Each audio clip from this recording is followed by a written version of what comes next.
each of you are meeting each other today. Is this your first time, each of the three of you, or did you secretly, go, I'm going to investigate this person, have a Zoom with them?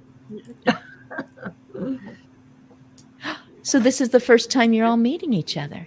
Oh yeah. Mm-hmm. Oh, fantastic. Mm-hmm. You know what? I see that my husband has already put in some information. Thank you. This is D. Scott Smith, motivational listener. And he actually is involved in a show. He co hosts a show, which is really odd to me now that I say show, because I was never going to do anything like that. Who, be on a show. Oh, nerve wracking. And it just turns out that it's a great opportunity for people to meet each other who wouldn't have that opportunity. Mm-hmm. So, and throughout this hour, if any of you want to put maybe a link to something that you want people to know about, you can just put it also into the comment column. So I'm actually going to ask Kate if she would tell a little bit. And you know what? No secrets here. I'm going to peek and see if one more person has sent us a message through LinkedIn to see if they're on their way, because I want them to know they can pop in anytime. If this is a picnic table and we wave you over, just come on in and come and have a conversation with us. Kate, I got excited about LTC because I finally understood what that stood for and what those three words mean. But someone so clearly described to me what is meant by ombudsman. So, for our audience who will be tuning in live this hour and also will be seeing this when it's archived in Aging Better Network, tell us about LTC and ombudsman. Yeah, absolutely. So, ombudsman is a professional advocate, and there are different types of ombudsman. So, you can have ombudsman like business ombudsman. There are ombudsmen who work in colleges and in the army, but the certified long-term care ombudsman is a program that's authorized under the Older Americans Act. And our work has been authorized through that since 1978. So there is a long lineage of ombudsman.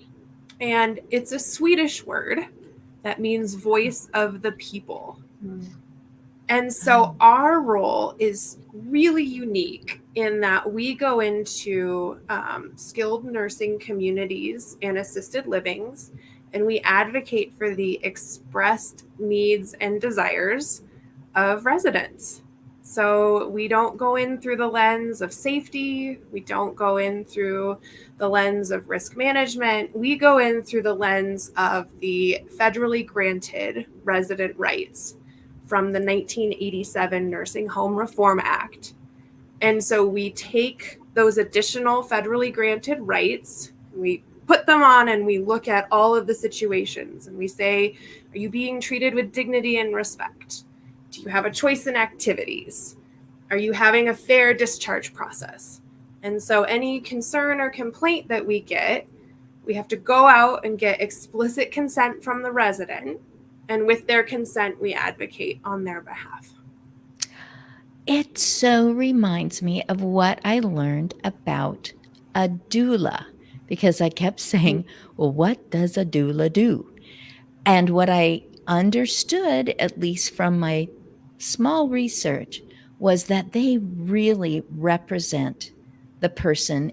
If they are a doula in birthing, that they represent the expressed wishes of that person, as far as letting maybe family members know, like I want you to text them, make sure that you take this information to the nurse that was just in here, things like that, that they are there for that person, not someone who's supposed to solve everything, but when that person's busy in labor, here's a person they've already met with ahead of time and let them know, this is how I don't want things to go. So I'm not going to say that an ombudsman is a doula, but I love the part where you represent that individual.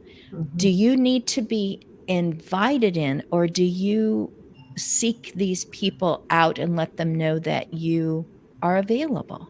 Yeah, that's a great question because the ombudsman wears so many different hats.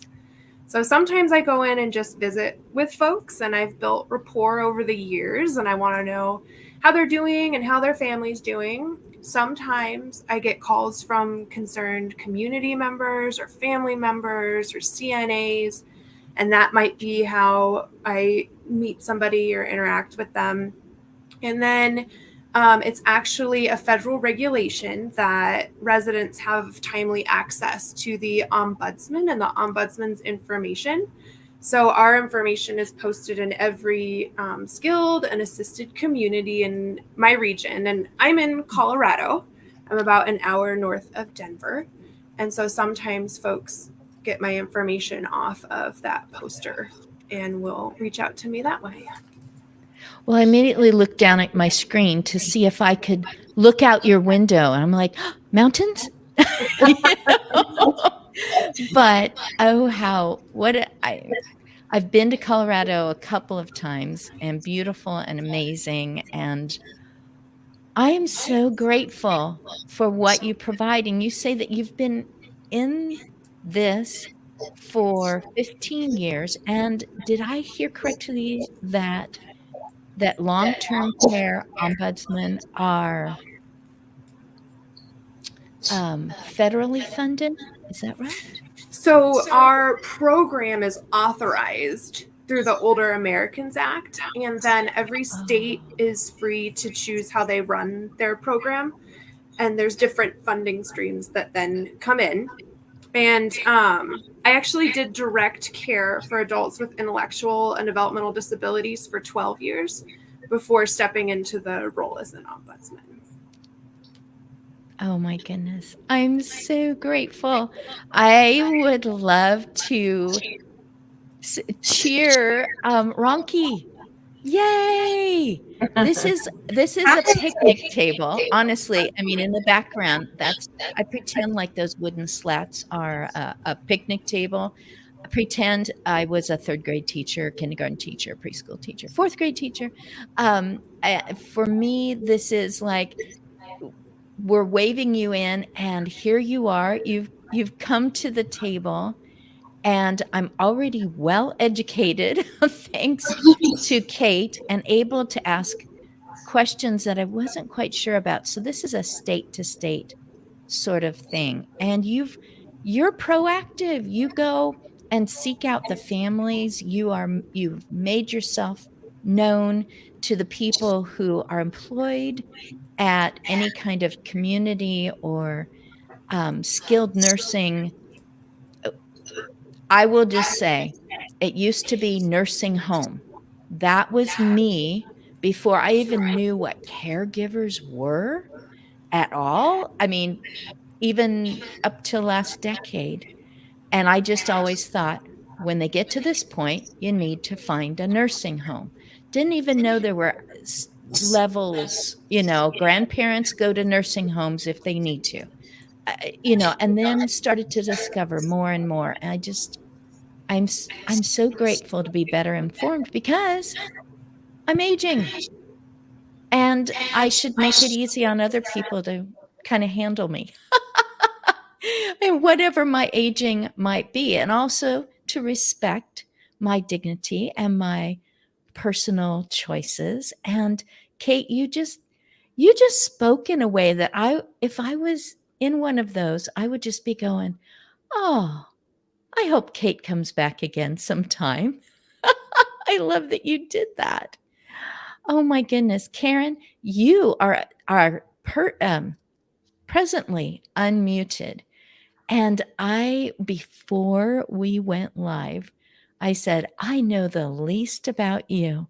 I saw that you've listed yourself as aging icon, and you were holding a great big fish.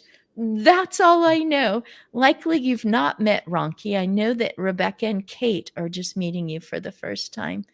Can just, I don't know, talk to me. Tell me about yourself. I'm thrilled to meet you. Thank you. So, have you lived a life of accomplishment, doing what fulfills you? Have you reached an age where things are harder to do? Are you a leader and you know that you can't do it alone? Then you are an aging icon.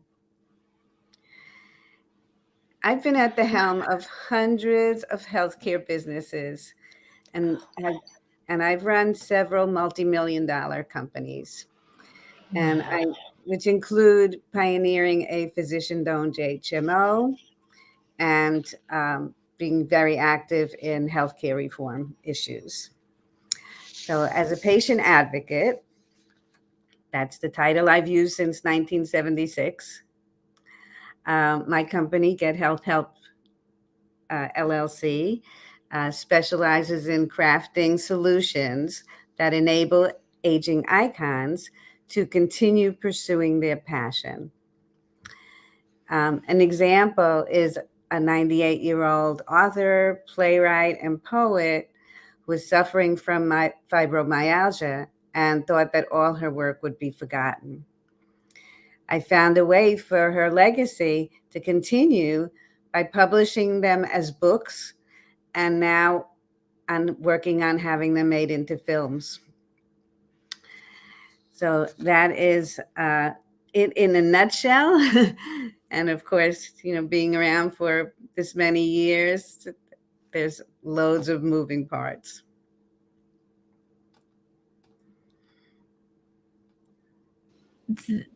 Karen, that was so beautiful. As the large metal truck was backing up at our apartments, I decided that I needed to mute myself too and just let you be able to express. I told you before we went live that I was just taking a chance on that. You were, I don't know, kind of like me when I decided that I was an aging enthusiast. Well, you're not like me at all. You possibly coined the phrase patient advocate in 1976, correct? Yes. Wow. And then you've been in charge of corporations that were moving whatever services and products, and you've been in support roles, and you continue to be in support roles. And I heard you say, are you at a point in life where things are more difficult? And maybe that's what people think, I'm just going to say it's the shrug. Well, things are supposed to be more difficult when you've put in this many years since birth. So I guess my career, my dreams, whatever, everything's settling in, and that's that. And you're like, no, it isn't. Yes, in fact, that's my tagline is when they say that nothing can be done, that just means that they don't know what to do. And you need someone else. You need Karen. Oh my goodness. Karen, are you, I'm not going to guess. Where are you living? So I'm in New York City. I'm just outside of New York City. I'm on the Barrier Beach here. And I also am in Florida for the winters, outside of Orlando, also on the beach. And that's why what I realized, I actually took a course to figure out what it was that I wanted to do, because as soon as my husband passed away during COVID. He didn't die of COVID, but he died in 2020. And immediately people started saying to me, "Are you retiring? Are you moving to Florida?" And I had to say, no, I'm not doing that. But I really, was at the point where I didn't know what it was that I should be doing. And so thinking about it, I realized that I love what I do, and there's no reason that I can't continue to do it. Maybe I can't drive people as I was doing, picking up walkers and putting them in my trunk and running and doing things. So I found other ways that I could do it. I have a driver. I don't necessarily have to drive everywhere myself. I've learned to delegate a lot of things. And that was always things that I was, for my clients, I would say that the client that's coming to me is usually somebody who already is used to hiring people. It's not somebody who they say, I do everything myself. It's not the housewife who is taking care of their family. It's somebody who is used to delegating. And they say, I want to still be able to do this. I've broken my hip, and I can't do run up the ladder, but I can still supervise hanging the wallpaper. That's one of my favorite new clients. He's an artist and changed the business that he's in to wall art. And it's still hanging wallpaper, but he's doing it in a different way. That was part of my caregiving when I was freelancing. I was hired by a company, and the company was family owned. The family shut it down. I was sad. Friend, 96, but had been my friend for over 30 years, said, then just do what you want to do, what makes you happy. Just do it yourself. I ended up word of mouth all over the place, had more clients than I could actually handle, started calling on other people, asking if they wanted to be caregivers. That was one part. And I remembered telling myself, I am the extension of this person's reach.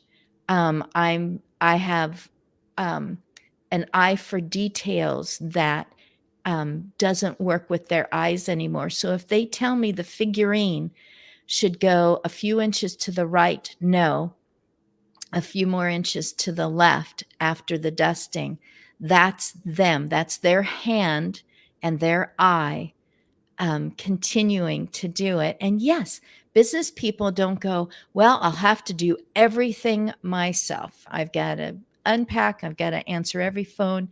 They outsource, or I guess insource, if they hire someone.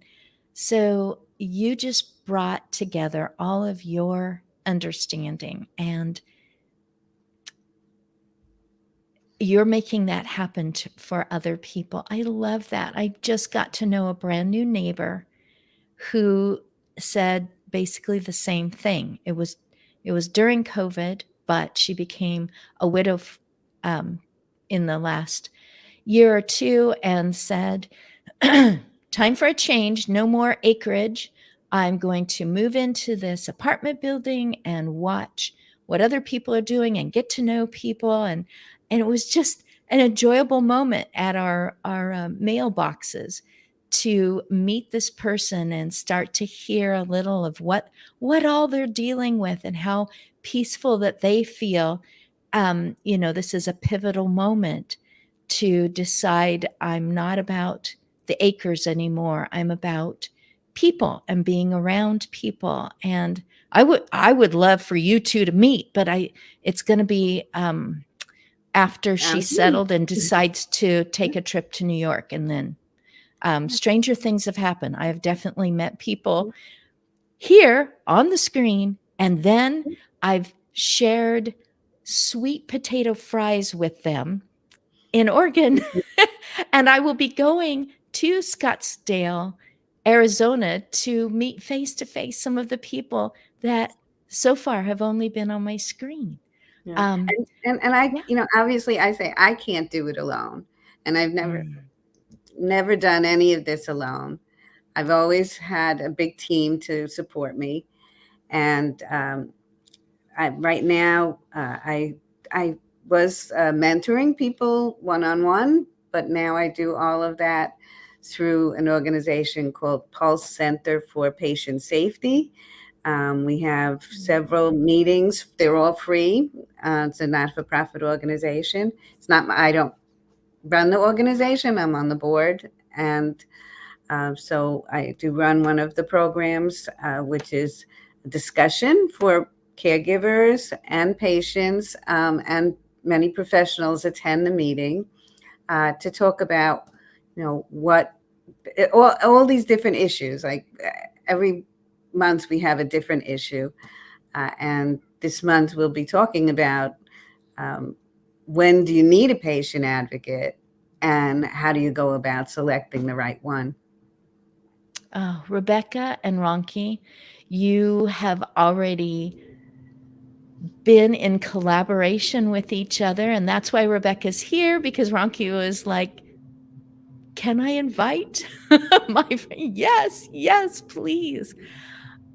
Between Kate and Karen, you've probably had a few of your own thoughts. So I'm just going to let you two talk to each other, talk to us, how you ended up being colleagues. I know that you were in the same doctoral program. And did you know each other then?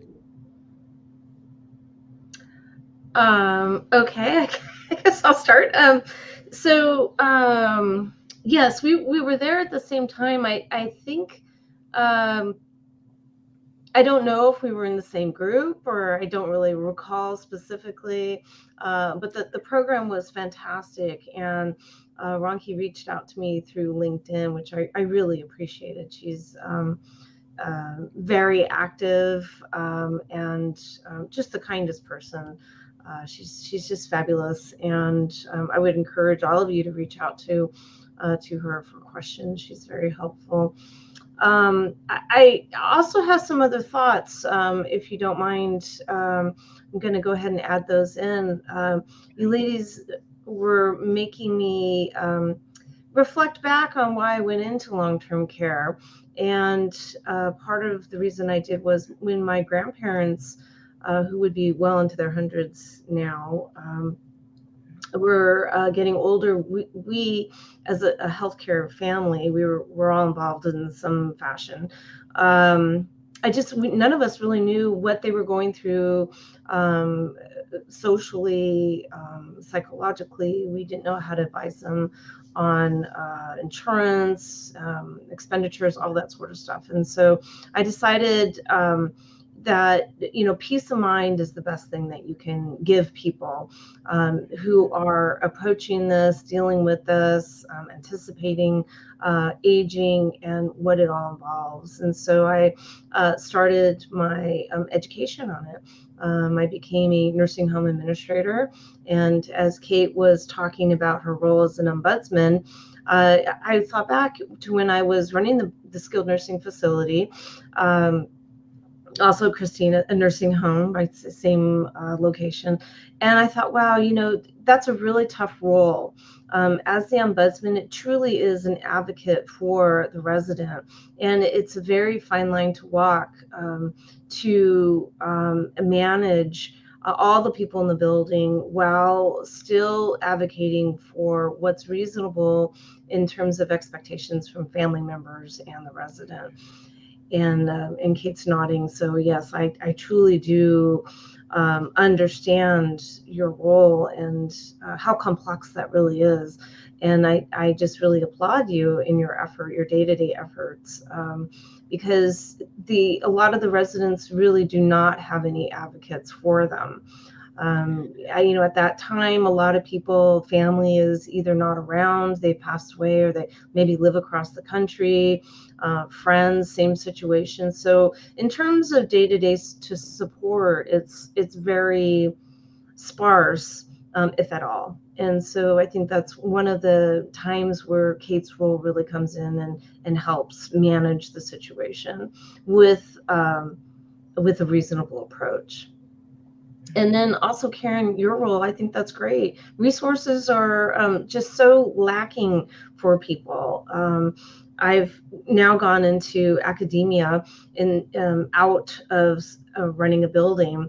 And my emphasis now is really aging within the long-term care continuum. So there's a link to a book that I wrote, and actually Ronki is participating in one of the chapters, which I greatly appreciate in the second edition. And but part of the information in this book is really what do we all need to be aware of when we're in institutional living, which I really would prefer to say supervised, so assisted living and skilled nursing. But the second edition is going to really emphasize the aging in place component. I really think that so many people would prefer and are now able to age in their homes in a more independent and dignified fashion, given the community resources that are available and continuing to be available. And then also with fabulous people like Karen and all of the contacts that she has and all of the support services that she can put in place. And so what my anticipation and hope is to do in this role in academia is to really promote through research ways to help people age in place, but if are in a more supported environment like assisted living or skilled nursing, how do we really help them improve their quality of life? And if we can do that, then just positive mental and physical health outcomes will follow. What was the title of your book? It's Managing the Long-Term Care Facility, Practical Approaches to Providing Care. And it's the first edition, which is on Amazon, or you can get it through the publisher, which is Josie Bash /Wiley. But it's really an academic book, but it is written in a way that it can help lay people, family members, new administrators, and people just actually practicing in the building. It's meant to be a guide, a resource on, okay, what should we expect? And then once we understand that, then how should it play out? Okay, so my loved one is now in a skilled nursing facility. Staffing, what am I supposed to expect with staffing? There's information on that. Well, how are they supposed to treat my loved one? Information on that. Wow. We talked about training. Training is critical to the success of really everyone, for the employees' mental state, right, which they then impact their home, and I'm a big animal advocate. So the quality of life for their furry friends and furry family, and children. I mean, it just has this domino effect to everyone outside of the building and in. So training is critical for all stakeholders. Oh, Rebecca, you have two more people on the screen who have experiences, personal experiences, and vicarious experiences through the people that they interact with that can add to your research for the second edition. And I would invite anyone to click on agingbetternetwork.com, find live stream video, and just have it playing in the background when you're doing the dishes, exercising, whatever. And then you can run over and pause and go, who is that person and what do they do and what did they say about how does that go?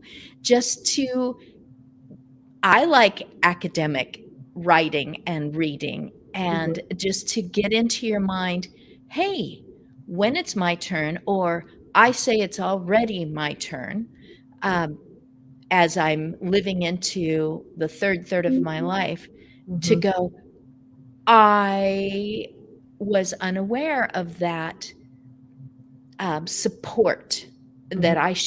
that I can seek that kind of support in my own community, that Mhm. every state has one phrase that you can look up to start to find information. Mhm. Oh, and I also wanted to say hello to Yolanda. Yolanda Chin. I actually crisscrossed her earlier today when my husband and his buddy Russ Hedge, who has been saying hello this morning as well, and so I tossed out an invitation to come and listen today, and I'm so glad that she popped in and is championing each of you in what you're doing. I'm already absolutely like tsunamied with what you are all doing right now, and the background and the expertise and different things that you're bringing together as you move forward, and what you're doing for people, how you're helping, how you're training, how you're trying to make information available. You said lay people. So that was me when my neighbor said, "Oh, you'd be perfect. Come in Monday and I will hire you." And I'm going, "What is a caregiver? Mhm. I know nursing home. What is a care?" Like there was this whole gap time when the kids were growing up that I didn't pay any attention to all those other things. That was what I was an expert in. And Mhm. now I feel like I'm an expert in saying, "Hey, that person sounds interesting and maybe I need to know more about this. I hope I can get them onto my screen so that I can archive what they have to say so that people will be better informed and go, I know what questions to ask now for myself or for someone that I care about." So it's your turn, Ronki. And feel free, anyone, to unmute and interact with each other. So it kind of started with you. I'm pretty sure you're at the top. Nope, nope, sorry. You were the third person that I got committed in. I'm going to stop talking because it's bouncing around in your room. I'm just going to let you talk. Okay. Thank you so much, Christine, for having me here today. And thank you, Rebecca. Thank you, Kate. And thank you, Caroline.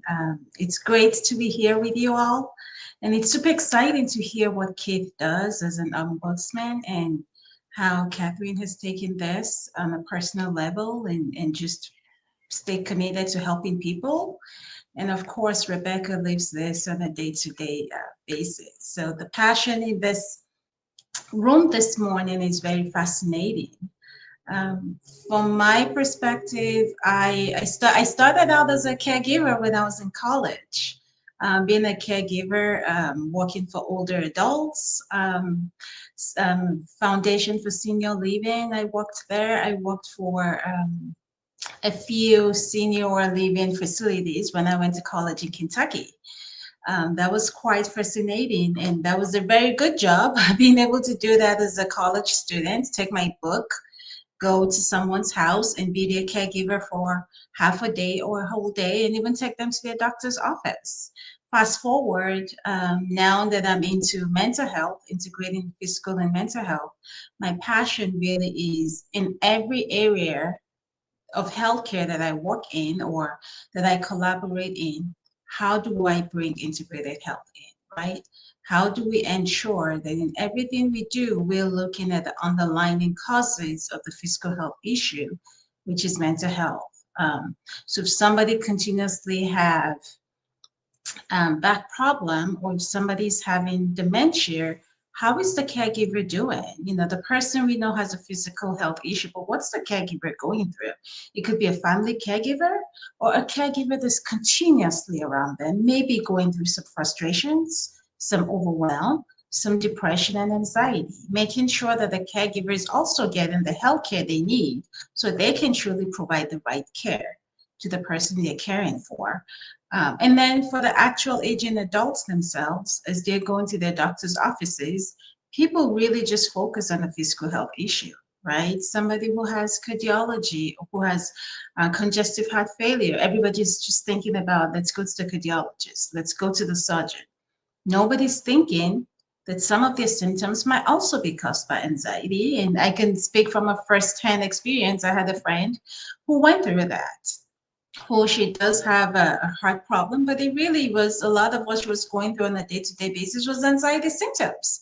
And she would go to the emergency room, they would do all the tests, MRIs, x-rays, a day or two in the hospital, send her back. Come to find out, it was really anxiety. When I asked for them to do a mental health assessment.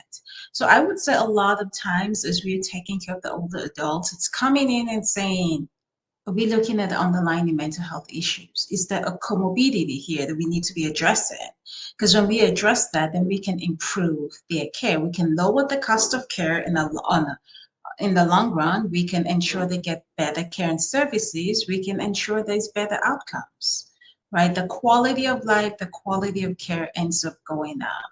So as an integrated health expert, that's where I bring in my passion. That's where I bring in my focus. That's what I push for anywhere I go. And if you look at this from a long-term care basis, it's very hard for people to start losing their independence and not go through a little bit of frustration. In some cases, it's a minimal frustration for a day or two. It's minimal frustration maybe for a few weeks. It could be those around them who are going through this frustration, which is making them uncomfortable.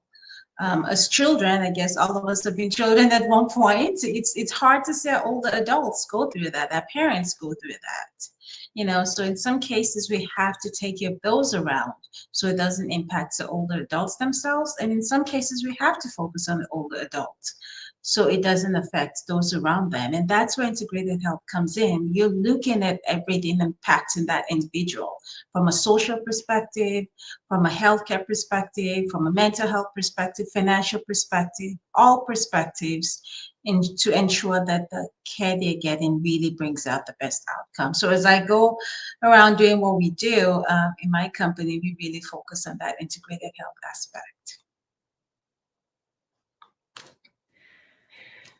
I enjoy words, and I was thinking integrated health. It makes so much sense, both that a person who is dealing with one health medical issue to try to solve it, that is their focus. It should be their focus. But to have someone like you to be able to take one step back and say, how is this integrated? How is this together with something else that is just as impactful on their quality of life and also impacting their quantity of life? How is that working against each other or causing the dominoes to hit each other and fall down? And that the opposite perhaps of integration is disintegration. And we've seen people that just seem to be disintegrating. They're falling apart. And hooray for the person who doesn't say, they are just dealing with some mental health. No one really understands what's going on, but that needs to be separate. We need to go to a mental health person for that. We need to go over here for that. And meanwhile, here's the person disintegrating in between. So I'm so grateful that you pull that all together.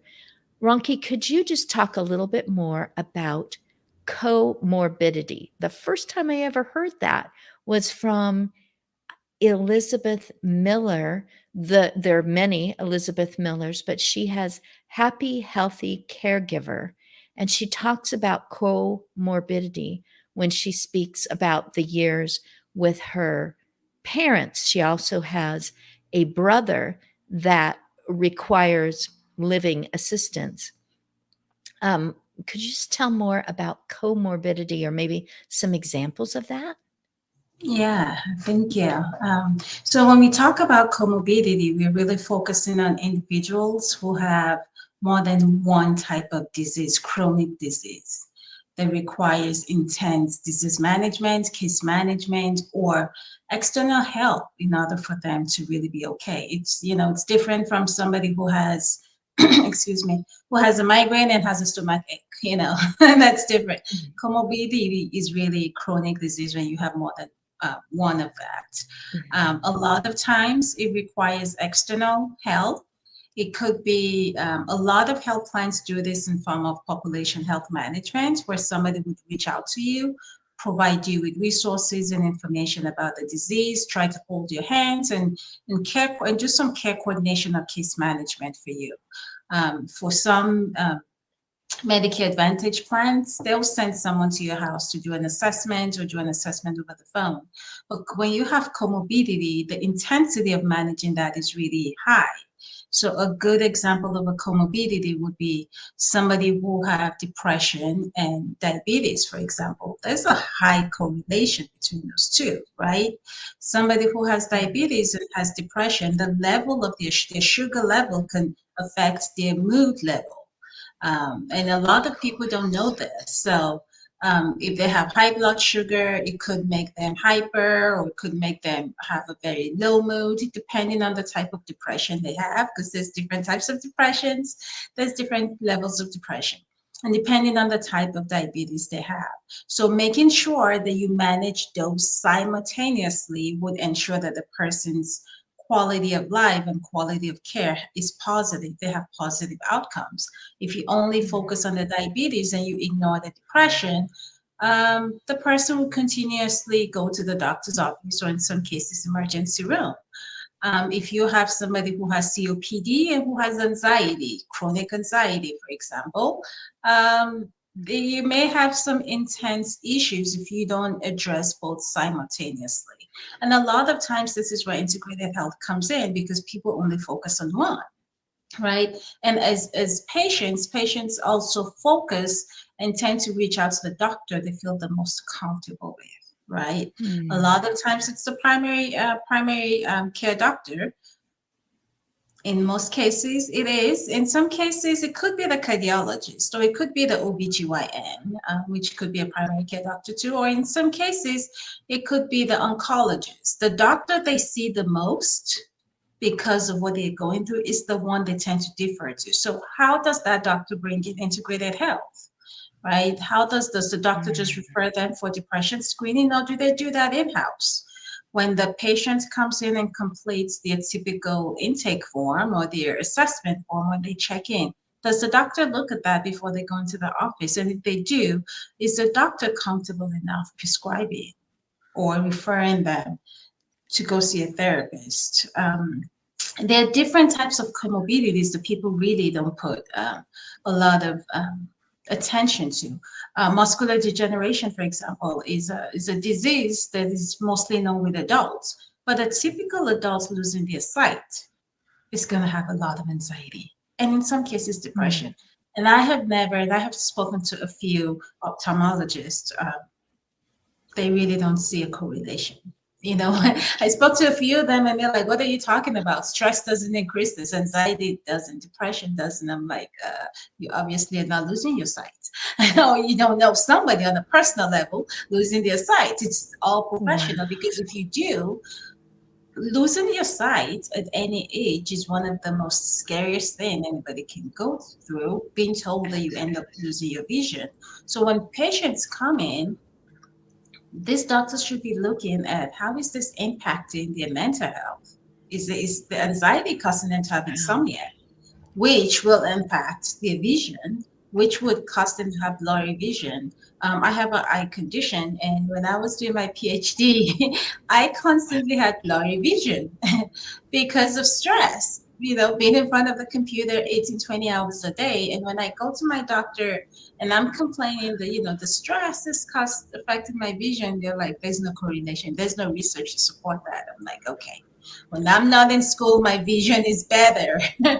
Once school starts, my vision gets worse. So I started to track it myself, and I noticed if I go 3 days with 3 hours or less sleep, which was typical back then, if you do your PhD, at least for me, and the type of job I had, where I had to work long hours, I noticed it was constantly affecting my vision. So I had to. That's when I got into yoga and meditation to help my vision. Without taking medication, being able to keep my stress level down helped my vision in addition to going to see the doctor and taking eye drops. So comorbidity typically is when you have a chronic disease, two or more that you're managing, and that has direct impact on each other, and it's could be overwhelming if you don't get the right care and the right resources. Yeah. Can I just bring in that this is the importance of having an independent patient advocate and not somebody who just has the title and they work for the nursing home, they work for the hospital, they work for the insurance company. The patient advocate is the patient's advocate, not the family, not the doctor. It's about what is going on with the patient. So my role is always first to do a complete assessment. And when I say the difference between a care manager and a patient advocate is the care manager already has, here's a care plan, get them to do it, get the patient to do it. What the patient advocate does is we first find out really what's going on. And I start with getting the right diagnosis. So I have many clients that had only one diagnosis. And yes, there's so many other things going on. I had one person who was sent home from the hospital with, and this always happens at the hospital. Something bad happened, they fell, they had an incident, and then the hospital does a great job of giving the care plan, but nobody is there afterwards to follow it up. So I don't always say that aging in place is great, but aging in place might be at the assisted living. And then there still isn't anybody who's going to follow that up. They're handed the paper or the paper goes into the facility. And then who says, oh, they were supposed to follow up with not just what was already being treated by them, but now there were some recommendations for going to follow up on some other things. One of my clients was, she kept saying, my epilepsy. People say they take that disease on as they are the disease. And I said, so many of these things don't seem like epilepsy to me. And then when we were able to find the discharge papers from a year ago, found that she actually had been diagnosed with MS as well. And so that was never followed up. Nobody ever followed up that appointment. And she'd been suffering with, that disease as well for many years. And there were, things not necessarily that we could find a cure at this late stage. But she had also, family members thought it's all in your head. She's hard to deal with. And also hearing, many people, they're put aside as, they're not answering, especially I get a lot of calls from the hospital, from the doctors at the hospital. They don't seem to know what's going on here. And then I'll say, oh, do they have their hearing aids in? Oh, they have hearing aids. So I also would like to add in something. I'm sorry, Karen, did I interrupt you? No, I just want to thank Dr. Ranke that it's a great thing. I really, hope that there are many more people going into that field. Absolutely. When Kate mentioned the regulations, the federal regulations that support the ombudsman role, it made me think about the Omnibus Budget Reconciliation Act, which really promotes a patient-centered approach, meaning you really need to talk to the person. It's not just like in the original medical model where we were only treating the physical state. With the really imposition of OBRA into long-term care, facilities had a responsibility then, or face fines, right, or closure, depending on on what the violation would be, to now approach the person in a whole person approach. And now with the regulations, they are constantly evolving, I think, to promote dignity, independence, quality care, quality life. Integrated behavioral health, which Ronki was discussing, where we're merging both mental and physical health, is now being imposed on skilled nursing facilities. It's actually in the regulations. And I found it very interesting.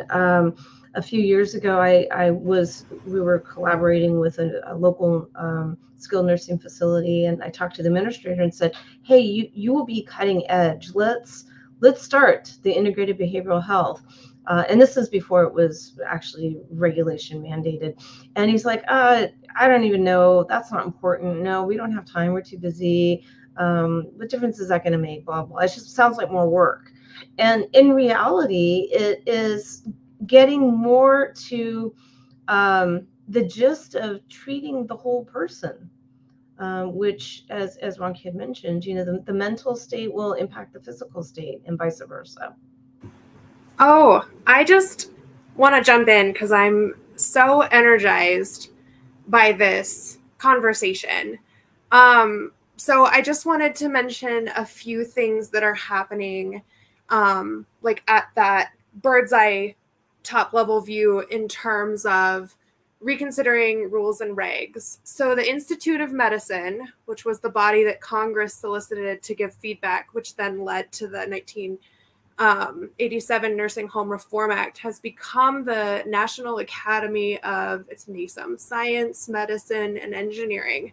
And NASM did a huge report in light of the massive devastation caused by the COVID-19 pandemic. And NASM published a 600-page report that you can find online.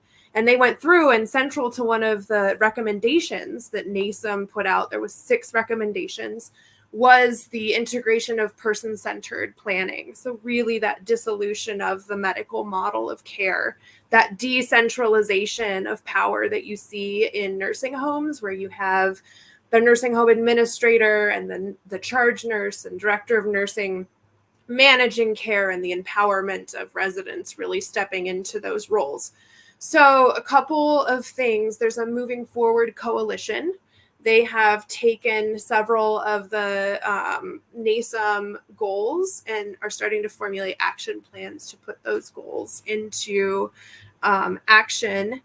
And then I am part of a group called the Live Oak Project, and its members, like pioneering members of the culture change movement, are part of that. And so we're really advocating for whole systems transformation along these lines. And Dr. Ronki, I loved this idea of integrated health services and an integrative approach, person-centered approach. Because when you start conceptualizing, like, what is long-term care, it itself is a microcosm.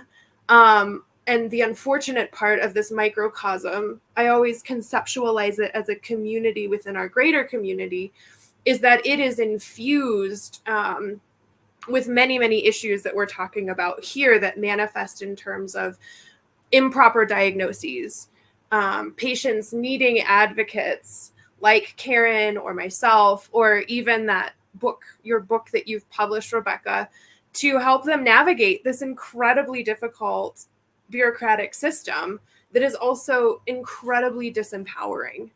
And so I love that there are people who are researching and writing and really starting to train and teach people that long-term care can be different. There's another way that we can do this that allows us to talk to and understand the experience of moving into long-term care, how that manifests itself in ways that we see medically, and how to treat it. So I'm so excited to have met all of you, and it's interesting how our work kind of, crosses at these different paths.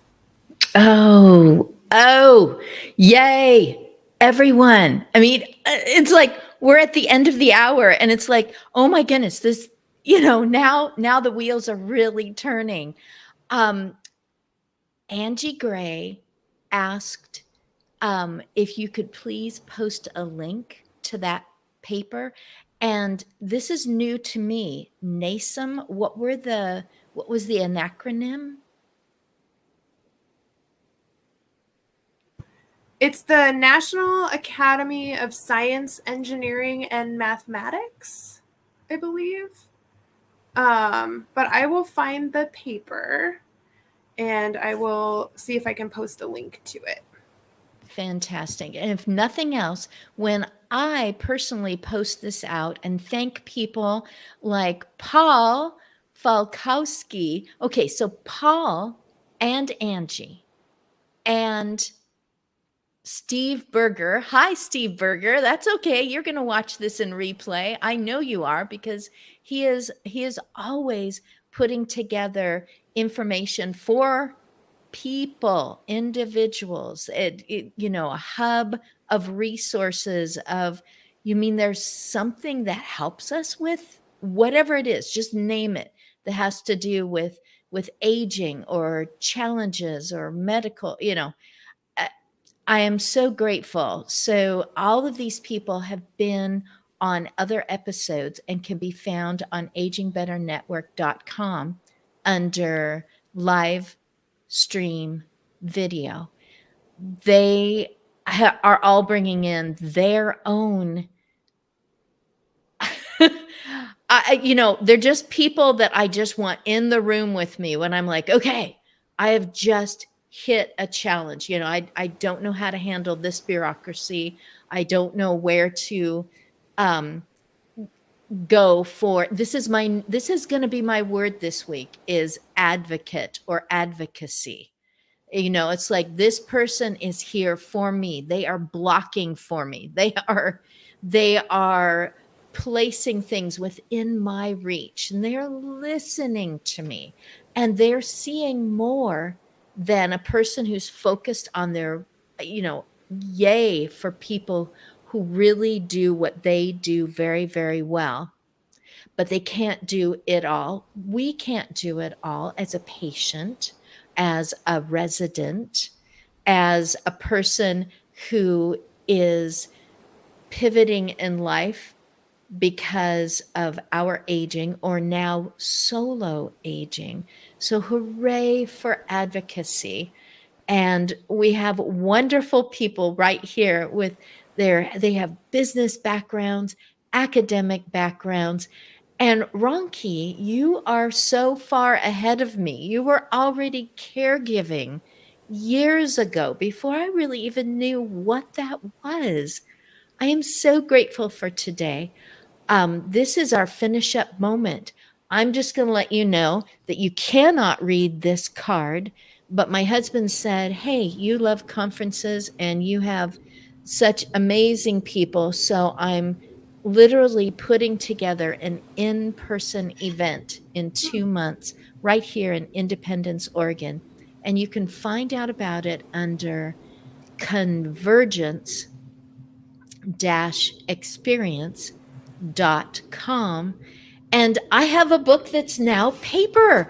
This is the first time I've ever held a book that I wrote, and I call it Caregiver Kit. And it is a practical guide, and it's super short. But my experiences, and my husband invited me to put in his experiences on grieving and how it comes in waves, and we can hear the ocean sound because my husband puts that on at the end. How grieving comes in waves, and what you can do as an aging individual, as an individual of any age, to decide, I am going to grieve well. I'm worth it. The person that I'm grieving is worth being grieved or missed or sorrowed or remembered or celebrated well. So it's a practical guide, and it is Caregiver Kit. You'll have to go to agingbetternetwork.com to just get to it, because autocorrect keeps going, no, you mean caregiver. No, this time it's caregiver. So let's go round in a circle. We'll start with Rebecca and go around to Ronki, then Karen, then Kate. So, Rebecca, any parting ending thoughts from today? I appreciate you inviting me to the show. I think it was lovely to meet all of you. I think it is very invigorating to hear all of the activity that is going on, and I love the emphasis on promoting independence, dignity, quality of life, quality of care. So I'm grateful to have been able to spend this time with you all. Thank you. Likewise. Thank you for having me, Christine, and nice meeting you, Karen, Kate, and Rebecca. My apologies, Karen. I kept saying Caroline. I don't know why, but my apologies for that. It's been a pleasure meeting you guys and to see the wealth of knowledge and experience you all bring to the table. It's very impressive. So thank you. Nice meeting you all. Yes, thank you. It's an honor to be part of this esteemed panel, and thank you, Christine. It really was very interesting and very humbling, and really gives us the feeling that there's going to be wonderful things coming down the pike. And I also do have an organization. There are many organizations representing or where we go to get our education as patient advocates.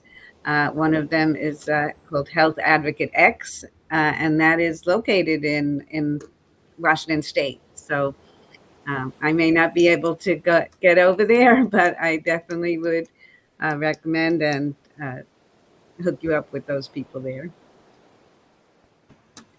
Thank you all for the conversation today. My cup is full. It was wonderful to hear about all of your work and your perspectives. And Christine, thank you so much for hosting this and putting this on. It was just an absolute pleasure to meet you all today.